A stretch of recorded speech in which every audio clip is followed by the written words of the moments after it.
Putting things off is the biggest waste of life, Seneca. This is part 4 of our 3 interview question video series. As a reminder, my name is Lisa. I'm an HR director with a Master's of Information. I've hired thousands of people over my 25-year career. I'm the author of the book, Think Like a Recruiter, Get That Job. I've taken another 3 questions from my book to discuss now in this video.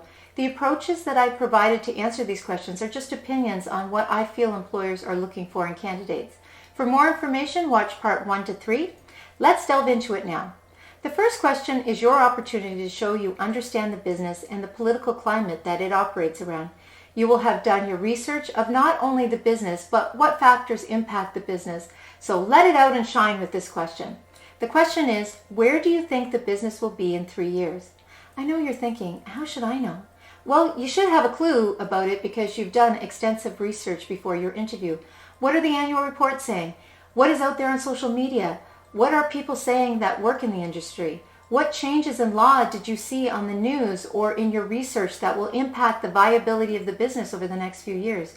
You do not have all of the answers to this question, but you have to show that you did the research. You could lead with, I think it's difficult to predict as I have not worked at your company, but based on my research, I think.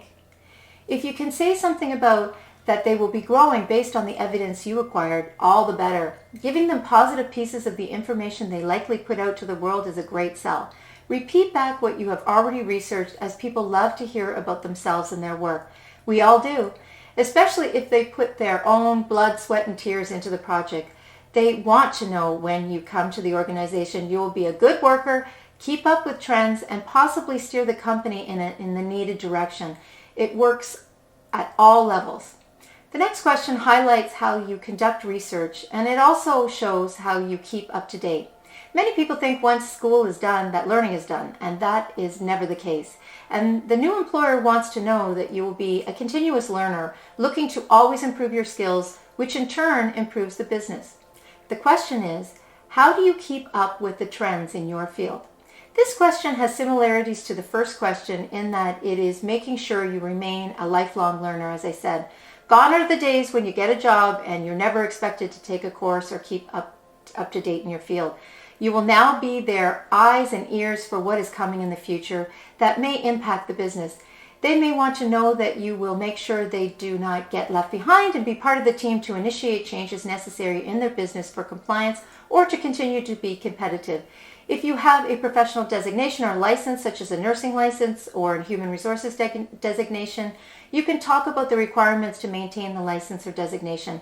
Normally, conferences, blogs, courses are all required to maintain them, forcing people to stay up to date. If you do not have a designation, it is up to you to keep up to date with trends in your field. You can do this by following blogs, social media. Are you registered for newsletters in your field? That's another great way. Who do you follow on YouTube? What government sites? And do you follow for updates on legislation? Law firms hold conferences with links to white papers, general conferences in your field. Frankly, you should have a long list of resources to share with them. You want them to know if they hire you, they can rely on you to keep abreast of all these changes so their business does not fall behind. Be a brand ambassador for your company.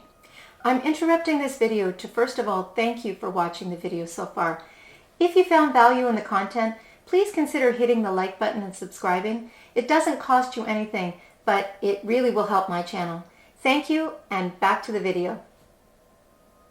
The last question is an opportunity to sell that you are not a pushover and are not afraid to speak truthfully to your boss in a respectful manner. It is also important for the general health of the organization, ensuring changes are not made in haste that could impact the organization negatively. The question is, tell us about a time when your boss came to you to do a task that you know will create a problem for the organization down the road. What do you do and what steps do you take? Has this ever happened in the past? Please explain. Now, some people might say this one is tricky, but I think it's a great question.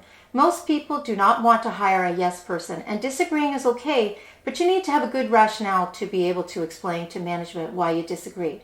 The one caveat to this is that if the manager still wants you to proceed, you report to that person, and unless it's unethical, you will support them in moving the initiative forward. If you have not had it happen, the answer could be that you would listen to what the manager is asking you to do. You take it away and think about it, analyzing the pros and cons. Once you have time to think it through, you would set up a time to discuss it with the manager. Explain your concerns and potentially offer an alternate solution if possible that would create the same outcome but not the same way the manager wants to do it. If the manager still insists and it would not be unethical, you would support your manager or boss in implementing it. Still, you would send a follow-up email outlining your concerns to document. Having an example from your past experience would be even better. I would say, if this were true, that you have always had a good relationship with your managers and there is a level of trust so that you can speak your mind with them and raise concerns. I always followed up with documentation. Sometimes that changed the manager's mind and sometimes not.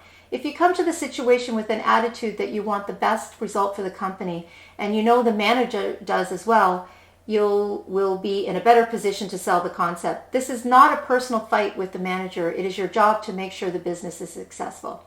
That is it for part 4 of the interview question series. So today we covered what we think are 3 of the best interview questions you need to be prepared to answer and included suggested approaches to answer those questions.